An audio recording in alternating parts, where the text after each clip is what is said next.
boshimiz uzra kran turibdi. Muhofaza zonasiga hech qanaqa rioya qilmagan texnika xavfsizlik qoidalariga.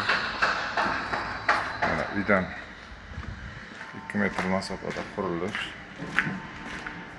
O'sha 2 metr masofada kran isham olib bormoqda.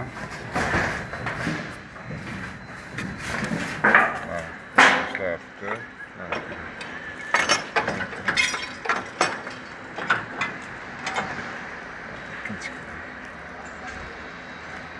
Kranni tekshirish lozim. Ustimizga yiqilib ketadigan bo'lsa, tushib bola hayot xavf ostida qolishi mumkin.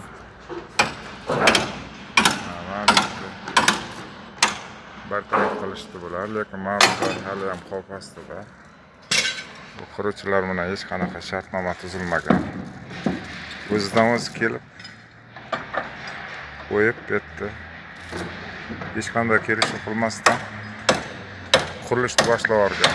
So'rab o'tirish yo'q hech kimdan. Kelishish, so'rab o'tirish, sumk egalari bilan biron bir bitim shartnoma tuzish yoki muomala qilish yo'q.